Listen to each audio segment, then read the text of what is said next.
Hi, my name is Emily and I'm doing another video. This time I'm going to take a slightly different approach and I'm going to talk about being familiar with autism. I have a son who's 14 years old and he's on the autistic spectrum, and we've had many appointments with doctors, we've talked to school officials, and we are very perplexed. And I started writing years ago in a blog called The Father's Love, My Son and Autism, and I was hoping at that time to learn by writing and expressing all that we are going through as a family in raising an autistic child. And it isn't an easy thing, and it not only affects the person who's struggling with the autistic issues, but it affects the whole family. And our son is now 14, he's a teenager, and he's very bright, but the problem is he's got the emotional capabilities of a 7-year-old. And he acts inappropriate, he doesn't know social protocols, and it's very difficult. And I find now more difficult than ever as he's aging, because he's in that rebellious phase, so he's becoming more and more harder to discipline and harder to rein in controlling. He's a good kid, I love my son, I would do everything I can for him. The problem is that I've also have struggles of my own. I'm transgender, as I've mentioned in the past. I'm transitioning from male to female, and it's a process. And I'm on hormone replacement therapy now for over a year, so I'm starting to take on the body shape of a woman, which I'm very thrilled about. It's taken me a while, but I'm happy now. I mean, I'm suffering also from depression. I'm not working right now and I'm on disability. Thank God I am, because it's the only way I can hopefully salvage keeping our house. I'm already behind 2 months and getting threatening letters from the mortgage company, City Mortgage, for foreclosure action, which scares me, because if that's the case then we'll have no place to go. And I have a son who I'm worried about. I'm trying to have him placed with the school district in a residence school program that will allow him to have a campus structured life where it'd be like a college almost, and the school district would pay for it, because we've exhausted most of our options and this seems to be the only other option we have. And sadly, we have seen our son deteriorate over the years, and he's not making progress.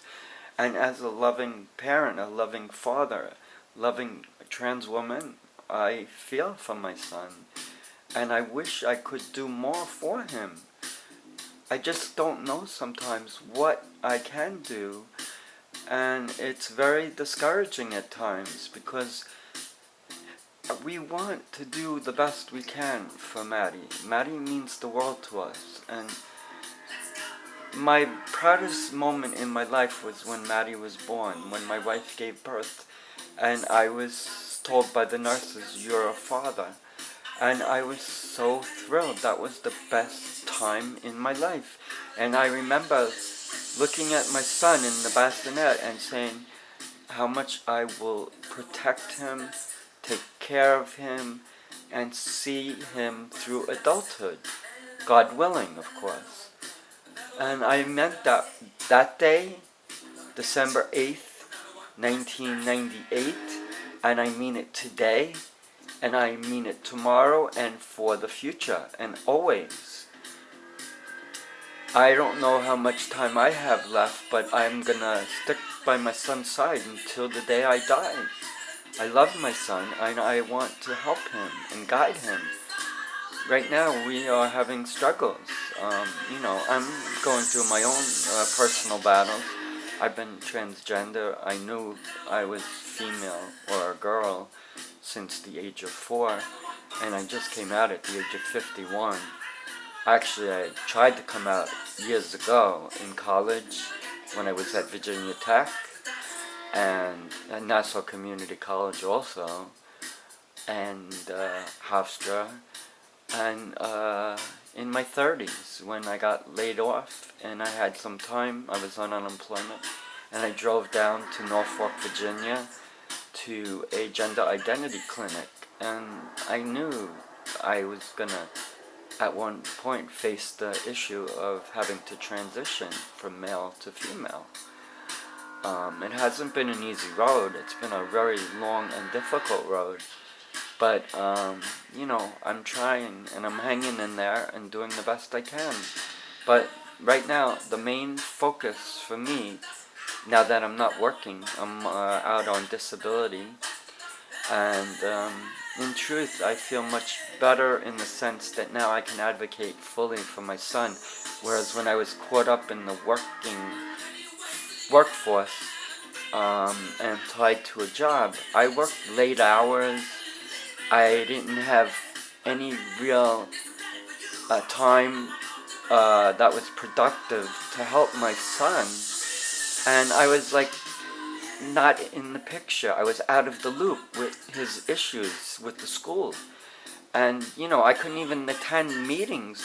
Or when the social worker came, our parent trainer advocate, I wouldn't be able to attend most of those meetings. On special occasions, she would make arrangements to come later to just accommodate me.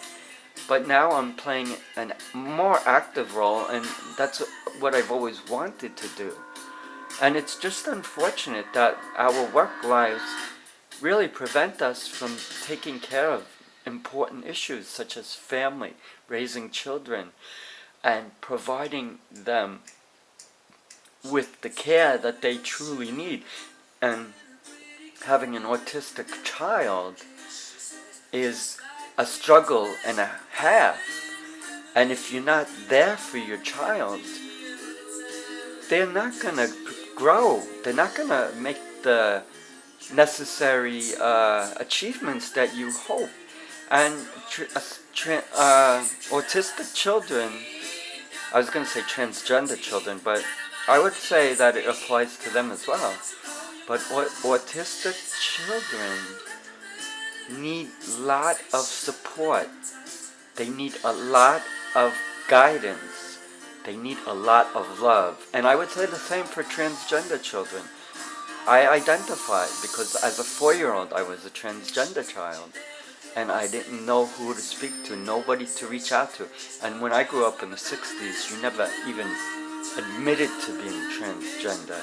And at that point in my life, I didn't even know what the term was. Transgender I learned later in life. But I knew in my heart I was a girl. I didn't know what it meant. I didn't know the medical terminology. But I knew that I was a girl. So that's why I understand my son's struggles. He was diagnosed at 3. I knew I was transgender at the age of 4.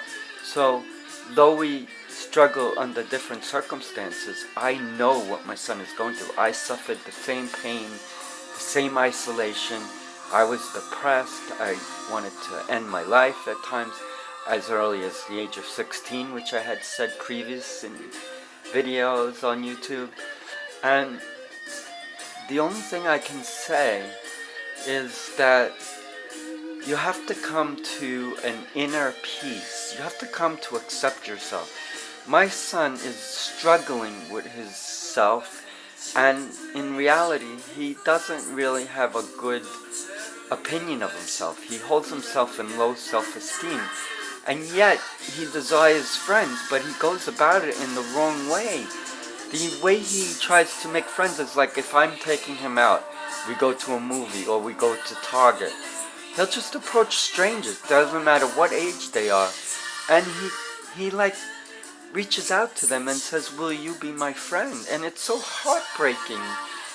First of all, it's not socially appropriate, and I have to kind of tell Maddie, I don't want to hurt his feelings, but I gotta teach him what's appropriate and what's not. And it was cute when he was a kid, like 7 or 8. But now he's 14. It's not cute anymore. And you know, it's very, very difficult to get him to understand that. And that's the issues that we face in trying to communicate with Maddie. He doesn't see the world like we do. It's very different for him. And he lives in his own world. And it's so hard to reach him. The only thing that I have to say that he can do, which some autistic children don't even have that, and it's that he can speak and express himself. But he is not socially up to par for his age. He has no concept of etiquette, of how to conduct himself, how to be socially compliant, and that is very hard for him to learn. And we try to guide him and teach him how to be in those settings, and he learns it in school, and yet he still goes back to that. And I know that it's very hard for autistic children to break patterns. Once they establish a pattern, it's like a ritual with them.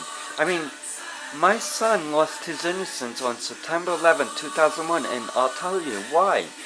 Because every day he has to constantly ask the same question just for reassurance that 9/11 really never happened. Because that's his only way to feel that there's some sense of normalcy and peace. Otherwise, if I told him the truth, he would feel very violated and that he has no freedom, no protection. And he says, what is the value and worth of life if we live in a world that's so violent? And you know, I agree 100% with him, because it is a very messed up place we live in sometimes. And the reality is that we have to fight every day of our life. We live in a world of stress and pressure. And to be honest with you, I'm on disability and I'm not working and I'm recovering. And the fact is that I need this time to recover and get the help I need, because I was severely and emotionally caught up and I was having a breakdown. And it was very difficult for me. So I feel much more at ease now as I heal, and I'm going to doctors and taking care of myself. And now for my son, I must advocate as his father.